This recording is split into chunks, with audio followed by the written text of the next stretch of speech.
wanted to make a longer video about a short that I just made. It has to do with the USPT, which is the United States Patent and Trademark Office.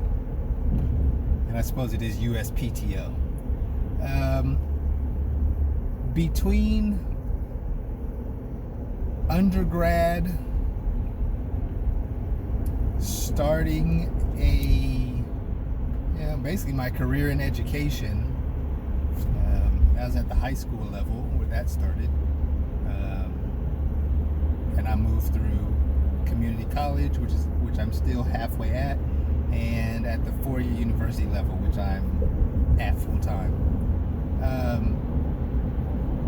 I would always play this game, something that just kind of kept my mind fresh. It's kind of like how people do Sudoku and things like that. It's called Hero Clicks, right? It's this tabletop game where it's very based on Marvel, DC, things like that. I'm pretty sure it had some Yu-Gi-Oh stuff in there. And in this game, there's a mechanism where you have to aim. You have to have a line of fire to your target, right? And so the map is about let's say 3 feet by 2 feet, right? And there's a whole bunch of 1 inch by 1 inch squares on that.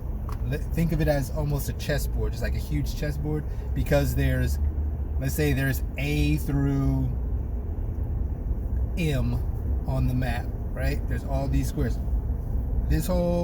All these rows are A through M, and then all the columns are, let's say, 1 through 20, right? So it's like, okay, I could attack from B17 to E12, something like that. People have different distances they could attack, right? Some people, depending on the character, somebody that is known for shooting far would shoot maybe 7 squares away. They can shoot a distance of 7. Somebody could have a 0 distance. Somebody that doesn't shoot things would not have a distance. Somebody that's close combat is close combat.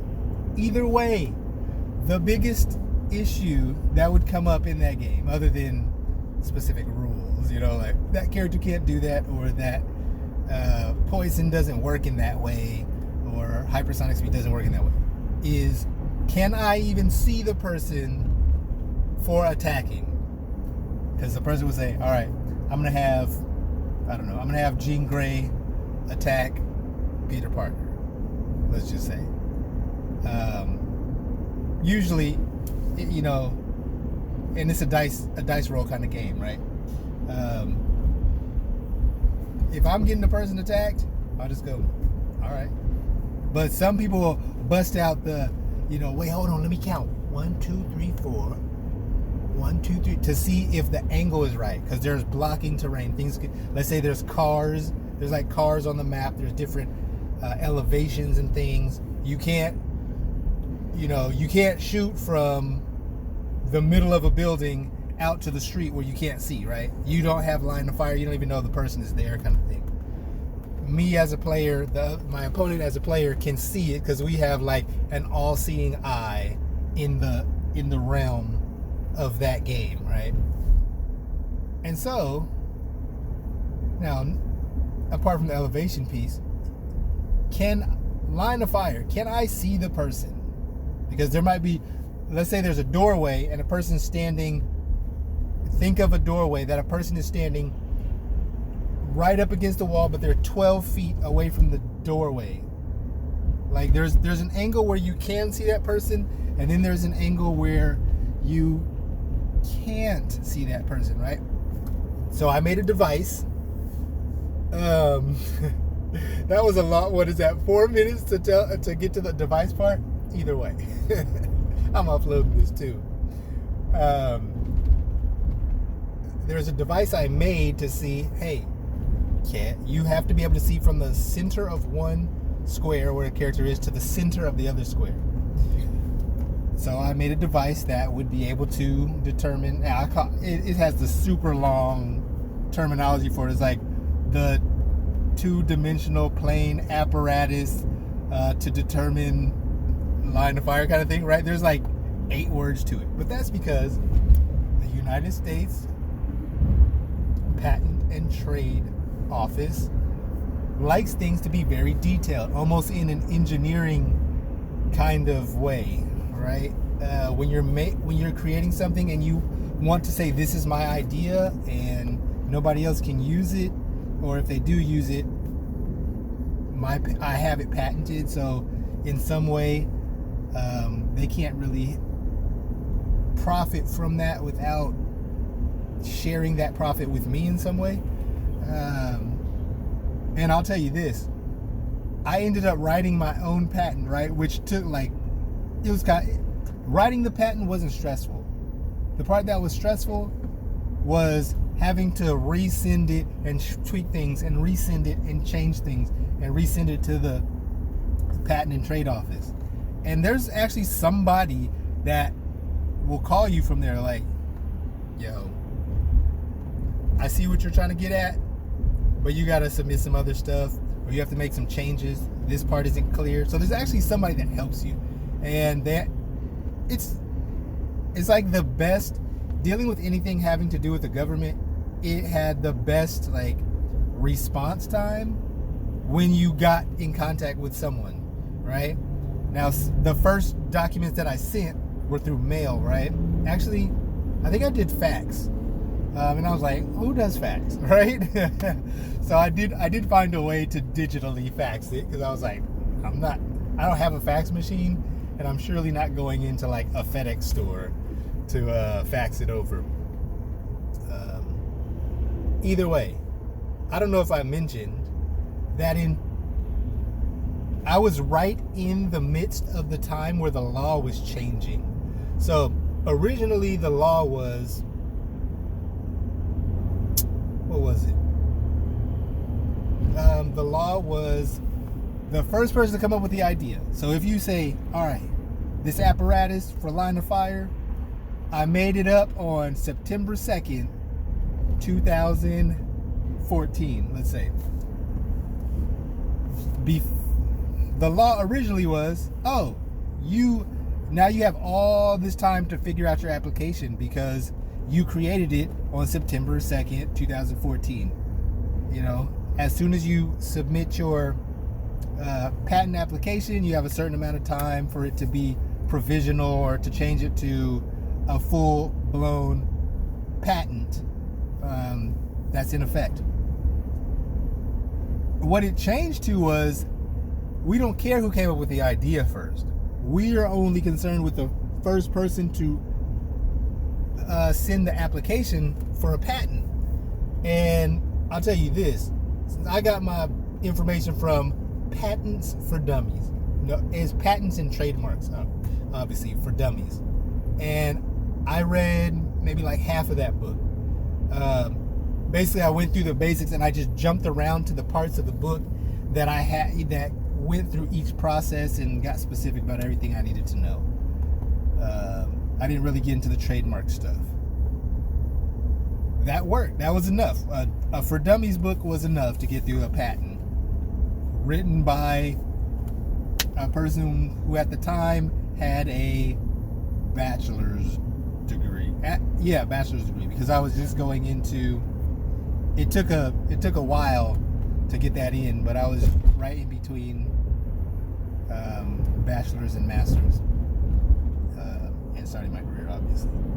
But I say all of that nonsense to say, even, the laws change, and you got to know what's what. You're expected to know, especially if you have some interest in it. So it's not a year before 2013. So if you're patenting something, you would have to be Golly, that dude swerving like a mug. You would have to be the first person to patent it to make it work. That's why a lot of people, if you watch like Shark Tank or something, a lot of people are like patent pending, because that process takes forever. Okay. It takes forever. But it's still kind of like,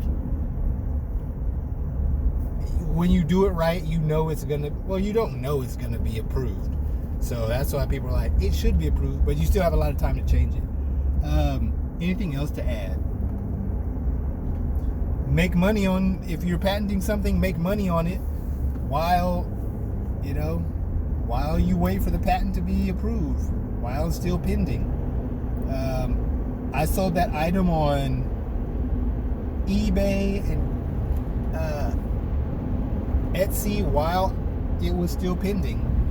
And of course, it's an item that, of course, if I go to a tabletop gaming event, it's easy to sell that item because people have a use for it, right? But that's not, the easiest way to reach folks that would want that is online, because I would sell items that have to do with that game, and then I would have an item on the side that's kind of linked to it, and it would be like, I'd be like, well, here it is, here's an item you could use. A lot of people looked at it, let's say out of 100 people that looked at it, maybe 10 people bought it. Like, for every 100 people that viewed it, 10 people would buy it. What did it cost me to make? I kept trying to cut the cost on it so much. So I wanted to make it with a 3D printer, right? Which mass 3D printing was way more expensive than just, buying it already made. At that time, I was working at the high school, and there was an engineering teacher that had a 3D printer, and he it did the trick, but it wasn't. Right now, I just got something that was already made. I was like, okay, let me just get something that's already an inch by an inch, and I'll kind of drill into it and actually create it myself, do the gluing, the knotting, and somebody was like, hey, I think you should put designs on this. It would make it more interesting. But nonetheless, I didn't do that. I just sold it as is. I like for me, form follows function. So as long as it does what it's supposed to do, I don't really care what it looks like. I'm in an SUV right now. I care that it has 3 rows, and that I have a lot of storage space.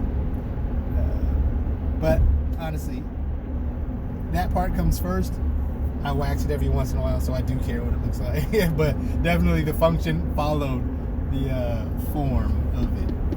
I'm gonna get on out of here. This is just a random video. I know in the next month I'm gonna have like 10 views, but thank you, number 3.